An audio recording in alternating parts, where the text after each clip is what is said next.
Hello दोस्तों, मैं इंद्रेश अपने YouTube channel Indresh GS classes में आप सभी का स्वागत करता हूं। दोस्तों, आज हमारी कृषि की क्लास जो हमारे लेखपाल के लिए क्या है, बहुत ही महत्वपूर्ण क्लास है। ठीक है, तो आप लोग इसे देखना ना भूलिएगा। ठीक, चलिए आइए स्टार्ट करते हैं। आज हम थियरी बेस पे क्या करेंगे, लेखपाल की क्लास को देखेंगे। ठीक, चलिए आइए ज़्यादा ना बातें करते हुए आइए स्टार्ट करते हैं। आज का कृषि क्लास 1 है इसका, जो वर्तमान में करीब जो 57% पे क्या होती है, कृषि कार्य जो है, कृषि कार्य हमारे कितने 57% पे भारत में क्या होती है, कृषि होती है, संलग्न है कृषि कार्य में लोग क्या है। परंतु समस्या यह है कि भारत के ग्रामीण क्षेत्रों में मौसमी बेरोजगारी एवं छिपी हुई, जिसको बोलते हैं प्रच्छन्न बेरोजगारी की दर क्या है, सबसे अधिक है। जैसे कृषि हो गई जो है, ठीक, कृषि में एक लोगों का काम रहता है, लेकिन पूरा परिवार इस काम को पूरा परिवार करता है। ठीक, तो ये हमारी क्या कहलाती है, प्रच्छन्न बेरोजगारी या छिपी हुई प्रच्छन्न बेरोजगारी इसी को कहते हैं, या इसी को छिपी हुई बेरोजगारी भी कहा जाता है। कौन सी, छिपी हुई। ठीक, याद रखिएगा आप लोग। ठीक, छिपी हुई बेरोजगारी कहते हैं। ठीक, चलिए, देश की जीडीपी में कृषि का योगदान जानते हैं। कृषि का योगदान 16.5% है। ठीक, 2020-21 की जनगणना के अनुसार। ठीक, और जीडीपी का फुल फॉर्म क्या होता है, जिसे ग्रास डोमेस्टिक प्रोडक्ट बोलते हैं। हिंदी में क्या बोलते हैं, सकल घरेलू उत्पाद बोलते हैं। ठीक है, सकल घरेलू उत्पाद बोलते हैं। ठीक, चलिए आइए चलते हैं नेक्स्ट क्वेश्चन। अगला क्वेश्चन नहीं हमारा, अगला देखिए, भारतीय कृषि की प्रकृति क्या है। यहाँ की जो कृषि हमारी है उसकी प्रकृति कैसी है, इसकी प्रकृति क्या हमारी है, परंपरागत तकनीक है, निम्न उत्पादकता, यहाँ उत्पादकता क्या है, निम्न है।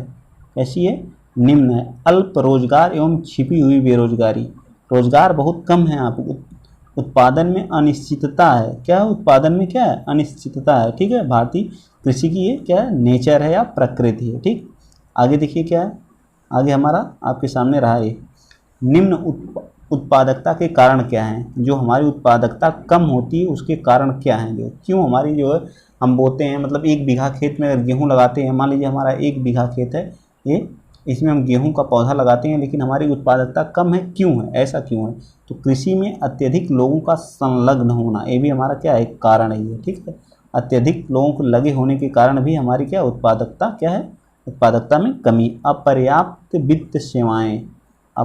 वित्त सेवाओं के कारण भी हमारी क्या है, उत्पादकता में क्या है, कमी है। ठीक है, जोत खेत में छोटे, जो हमारे किसान यहाँ के हैं, जो है छोटे छोटे आकार की क्या है, इनके पास खेत हैं, जो छोटे जोत के किसान हैं। ठीक है, अपर्याप्त सिंचाई के साधन, यहाँ लोग क्या है, अब तो बहुत सुधार हो गया है। पहले हम लोग सिंचाई पे ही बारिश पे ही वर्षा पे ही क्या रहते थे, डिपेंड रहते थे। बारिश होगी तो खेती होगी, अन्यथा नहीं होगी, यानी कि फसल होगी अन्यथा नहीं होगी। अब तो सिंचाई के तमाम पंप सेट आ गए हैं, तमाम सुविधाएं हो चुकी हैं। ठीक, सिंचाई की प्रचलित विधियाँ ये हमारी क्या होती है, एक सतही सिंचाई। आप अपने घर पे ही, सभी लोग मेरे ख्याल से किसान ही फैमिली से होंगे। ठीक है, और घर पे सबको पता होगा, गेहूं जब लगाया जाता है, गेहूं का पौधा, ठीक है, गेहूं के पौधे को जब हम पानी भरते हैं, जो है पानी दिया जाता है, तो उसको क्या कहते हैं, भर दिया जाता है इसके सतह पे, तो ये हमारी क्या सतही सिंचाई कहलाती है। ठीक है, समझ में आ गया होगा। अधोसतही सिंचाई, इसमें क्या कहते हैं, आधी सतह को क्या करना, सींचना जो है। ठीक, ड्रिप सिस्टम एक ऐसे पाइप लगा देते हैं, ड्रिप के थ्रू जो उसके जड़ में क्या जाता है, पानी जाता है। ठीक है, ड्रिप के थ्रू जो क्या जाता है, पौधों में पानी जाता है। ठीक, स्प्रिंकलर सिंचाई ये होती है, इसमें भी पाइप का प्रयोग करते हैं, फोर्स के थ्रू क्या करते हैं, पानी का छिड़काव करते हैं। ठीक है, ऐसे लगी रहती है, पूरे खेत में फैलती है, जैसे हमारे मॉडर्न अमेरिका हो गया, यहाँ पे ऐसी ही सिंचाई का प्रयोग करते हैं। ठीक है, चारों तरफ कभी कभी आप लोग देखे होंगे पौधों या बगीचों में ऐसे सिस्टम लगा रहता है। ठीक है, चलिए आइए चलते हैं नेक्स्ट। ठीक, तो 4 प्रकार की हमारी क्या, कृषि में यांत्रिकरण के लाभ। यांत्रिकरण से क्या लाभ हुआ बताइए। यांत्रिकरण से एक ये लाभ हुआ कि कृषि क्षेत्र में व्यापक क्या हुआ, विस्तार हुआ। ठीक, क्या हुआ, व्यापक विस्तार हुआ। और क्या हुआ, कृषि एवं पशुधन की क्या हुई, पशुधन की क्या हुई, बचत हुई। श्रम एवं पशुधन की क्या हुई, उत्पादकता में क्या हुई, वृद्धि हुई, यांत्रिकरण का प्रयोग किया गया, उत्पादकता में क्या हुई, हमारी वृद्धि भी होगी, और उत्पादन लागत में हमारी क्या हुई, कमी आई, उत्पादन लागत में क्या आई, कमी आई, ठीक है। रोजगार के अवसरों का विस्तार हुआ, उत्पादन में कमी आई, लागत में कमी आई, उत्पादकता में वृद्धि हुई, रोजगार के अवसर क्या हुआ, अवसर का विस्तार हुआ, ठीक। चलिए अब इससे जो रिलेटेड हमारी क्रांतियाँ हैं उनके बारे में देख लेते हैं, ठीक, उनके बारे में आइए आपको दिखाते हैं, ठीक है। तो पहला है आप लोगों के सामने ये रहा, हरित क्रांति। हरित क्रांति जो हमारी किससे संबंधित है, तो एक खाद्यान्न से संबंधित है। किससे संबंधित है, खाद्यान्न से संबंधित है, ठीक। हरित क्रांति किससे, खाद्यान्न से संबंधित है, ठीक। थोड़ा सा और छोटा कर लेते हैं, 1 मिनट रुक जाइए आप लोग, पूरा आप लोगों को पूरा दिखे ताकि, ठीक, क्लियर है ना।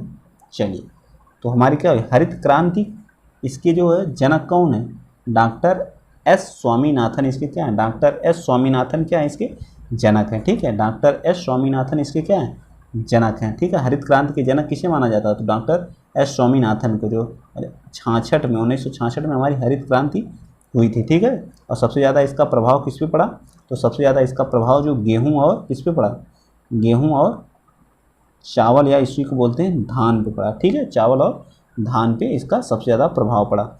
श्वेत क्रांति, श्वेत क्रांति हमारी किससे, द्विग्ध उत्पादन से। श्वेत क्रांति किससे है, इसके जनक कौन है, तो वर्गीज कुरियन जी क्या हैं, इसके जनक हैं। वर्गीज कुरियन जी कौन है, इसके जनक। श्वेत क्रांति दुग्ध उत्पादन से, और हमारी किससे है, डॉक्टर वर्गीज कुरियन इसके कौन है, जनक हैं, ठीक।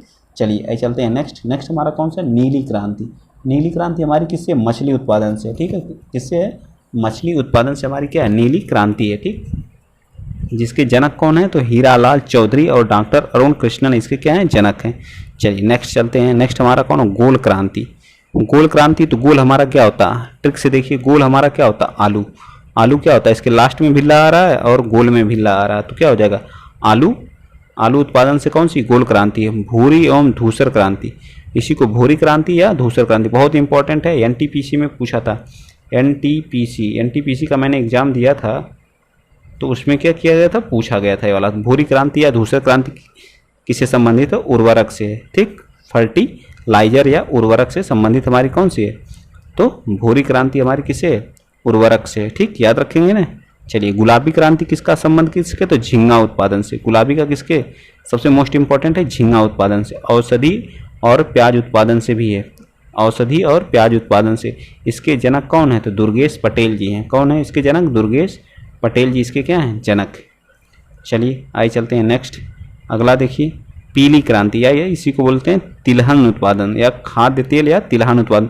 सैम पित्रोदा बहुत बार पूछता है, तिलहन क्रांति के जनक कौन है, सैम पित्रोदा हैं, ठीक है, पित्रोदा जी हैं, ठीक। सैम। सिल्वर क्रांति, यह हमारी किसके, रजत नहीं होगा, ये हमारी अंडा उत्पादन से कौन सी, सिल्वर क्रांति है, ठीक है।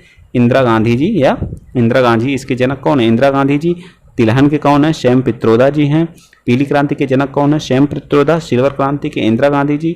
अंडा उत्पादन या पोल्ट्री से है, ठीक है, पोल्ट्री से हमारे का है सिल्वर क्रांति है। लाल क्रांति मांस या टमाटर उत्पादन से, किससे है, मांस या टमाटर उत्पादन से हमारी क्या है, सिल्वर क्रांति। इसके जनक कौन है, तो इसके जनक हैं विशाल तिवारी जी। इसके जनक कौन है, विशाल तिवारी जी इसके क्या हैं, जनक हैं, ठीक है। गोल्डन फाइबर या गोल्डन क्रांति या गोल्डन फाइबर क्रांति, ये हमारी किससे, हार्टिकल्चर या जूट से। शहद या हार्टिकल्चर या जूट उत्पादन से निरपाक तु तेजा जी हैं, ठीक है, निरपाक तु तेजा जी हैं, ठीक। और गोल्डन क्रांति किससे है, तो गोल्डन बागवानी या फल उत्पादन से। गोल्डन क्रांति किससे है, फल या बागवानी से। इसके निरपाक टू तेजा जी इसके भी हैं, टू तेजा जी, ठीक है। चलिए नेक्स्ट, सिल्वर फाइबर क्रांति। गोल्डन फाइबर क्रांति जूट से है, सिल्वर फाइबर क्रांति कपास से है, ठीक है। सिल्वर फाइबर हमारा किससे है, तो ये हमारा किससे है, कपास से, याद रखेंगे, ठीक। सिल्वर फाइबर किससे, कपास से, ठीक है। चलिए काली क्रांति किससे है, तो पेट्रोलियम से। काली क्रांति किससे है, इंद्रधनुषी क्रांति की जो हमारी कृषि के समग्र इकट्ठा विकास से है, ठीक है, धनुष क्रांति, ठीक है, इंद्रधनुष क्रांति, ठीक। बादामी जो है हमारे मसाला से संबंधित है, ठीक। आइए आपको रबी फसल के बारे में भी बता देते हैं। रबी फसल की जो है बुआई हमारी क्या होती है, अक्टूबर प्लस नवंबर में इसकी क्या की जाती है, बुआई की जाती है। और इसकी कटाई कब की जाती है? मार्च अप्रैल में इसकी कटाई कर ली जाती है। इसकी बुआई शरद ऋतु में होती है। कब होती है? शरद ऋतु में प्रारंभ में अक्टूबर एवं दिसंबर के मध्य में की जाती है। ठीक है, अक्टूबर और दिसंबर के मध्य में क्या की जाती है? इसकी बुआई की जाती है। इन फसलों में औसतन तापमान तथा कम जल की आवश्यकता होती है। तापमान औसत होना, लेकिन पकने के लिए इसमें तापमान क्या थोड़ा ज़्यादा चाहिए होता है। जैसे गेहूं हो गया, तो जब पकता हमारा तो इसके लिए क्या तापमान की ज़्यादा जरूरत होती कि नहीं? तो और इसके शीत ऋतु की आवश्यकता होती है। जब इसकी बुआई की जाती है तो इसके लिए शीत ऋतु की क्या होती है? जरूरत होती है। ठीक है, रबी फसल की प्रमुख क्या है? गेहूं हमारा है, चना है, जौ है, मटर है, मसूर है, सरसों है, अलसी है, आलू है, तंबाकू इत्यादि हमारी फसलें क्या है?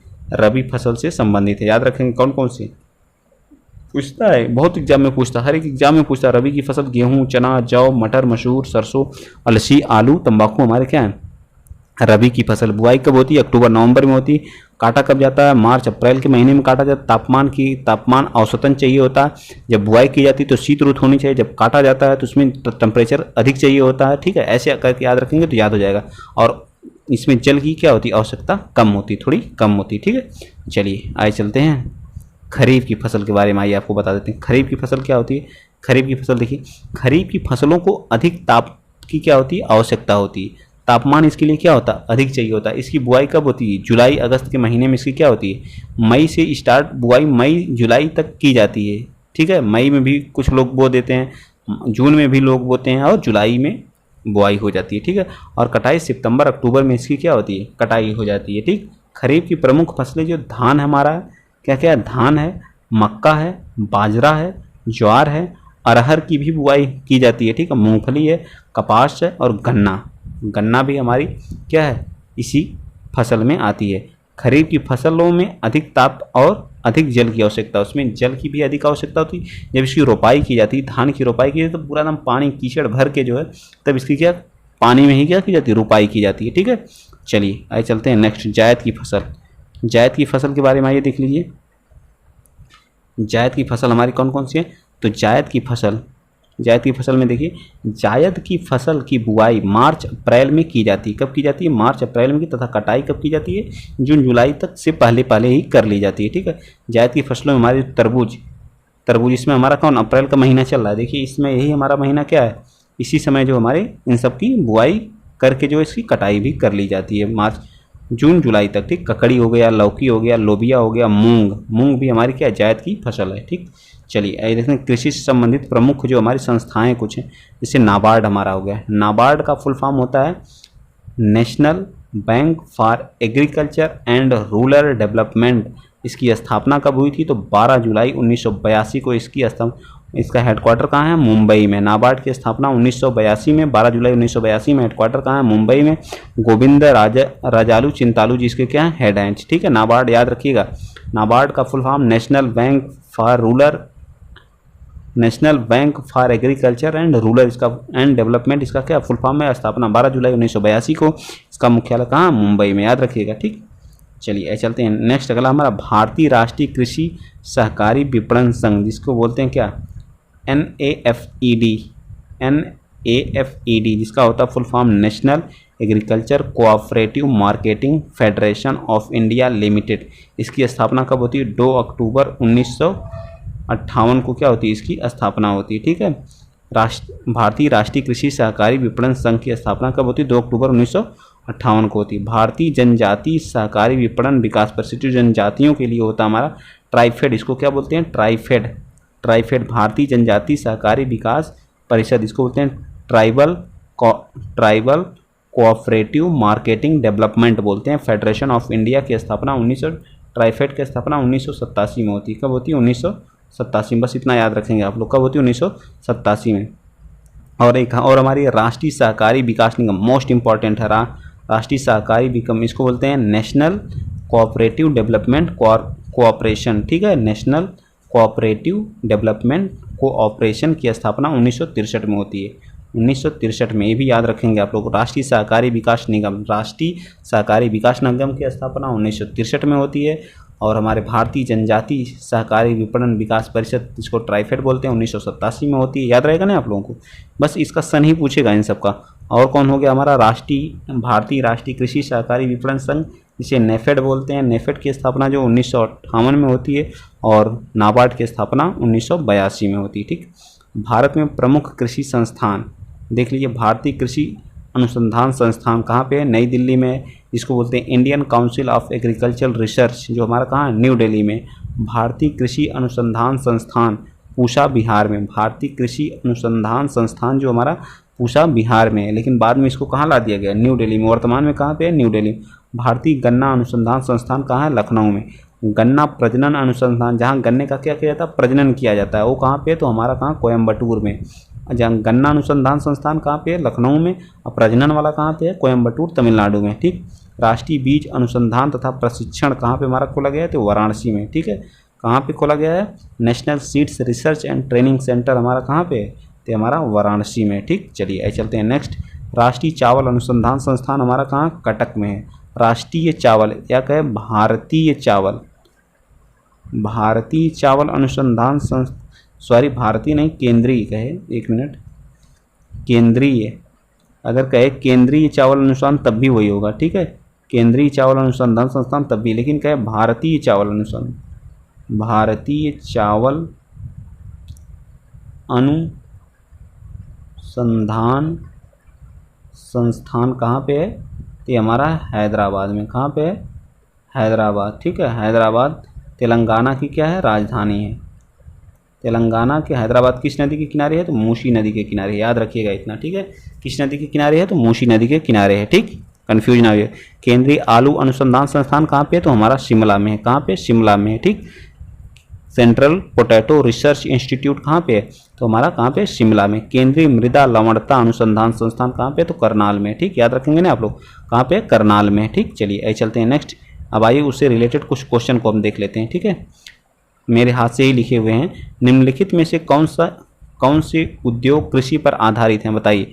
सूती वस्त्र, चीनी उद्योग, रेशम उद्योग। बताइए, कृषि से आधारित। तो तीनों हमारे, सूती वस्त्र जो हम उसको भी हम कृषि से ही, चीनी उद्योग गन्ना से बनाया जाता है, रेशम भी हमारे जूट से बनाए जाते हैं। ठीक है, इन सभी हमारे किससे हैं? तो कृषि से ही संबंधित हैं। ठीक, चलिए अगला क्वेश्चन नंबर 2 बताइए। हरित क्रांति किस फसल पर सबसे अधिक?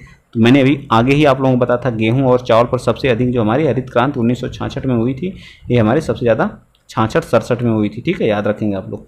चलिए, उर्वरक उत्पादन में विश्व में भारत कौन सा स्थान है? तो विश्व में तीसरे स्थान पे। उर्वरक उत्पादन में भारत कौन से? तीसरे स्थान पे है। याद रखिएगा। राष्ट्रीय बीज अनुसंधान एवं प्रशिक्षण केंद्र, अभी मैंने बताया राष्ट्रीय बीज अनुसंधान एवं प्रशिक्षण केंद्र कहाँ पे? हमारा वाराणसी उत्तर प्रदेश में। कहाँ पे है? वाराणसी उत्तर प्रदेश। राष्ट्रीय बीज अनुसंधान संस्थान कहाँ पे? वाराणसी उत्तर प्रदेश में।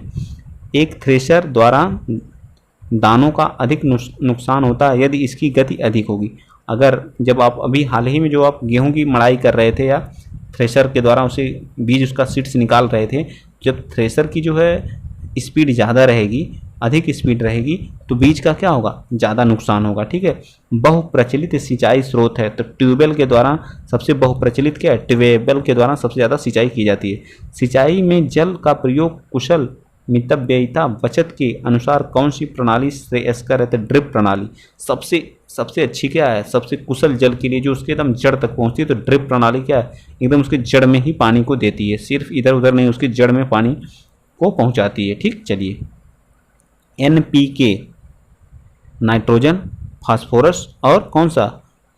पोटेशियम का अनुपात क्या होता है? बहुत मोस्ट इंपॉर्टेंट है। 4:1 का रेशियो रहता है। अनुपातिक प्रयोग संतुति की गई है 4:1 किसका? NPK। याद रखिएगा, NPK। PK एक मूवी है, उसके आगे N लगा दीजिए। ठीक, PK मूवी सबको याद है, तो उसके आगे N लगा दीजिए। कितना है? 4:1। कितना है? 4:1। याद रखेंगे। चलिए, भारत में रजत क्रांति किससे है? तो अंडा उत्पादन से हमारी क्या है? रजत क्रांति का संबंध है। ठीक है, कृषि यांत्रिकरण का लाभ नहीं, उत्पादन लागत में वृद्धि। उत्पादन लागत में क्या होती है? वृद्धि। ये हमारा क्या? लाभ नहीं है। नाबार्ड जो ग्रामीण विकास के लिए ऋण देता है वह एक क्या है? बैंक है। ठीक है, इसकी स्थापना कब हुई थी? तो 1982 में हुई थी, 12 जुलाई को। याद रखेंगे ना, 12 जुलाई 1982 में। हेडक्वार्टर कहाँ पे इसका? मुंबई में। याद रखिएगा। ठीक, चलिए चलते हैं नेक्स्ट।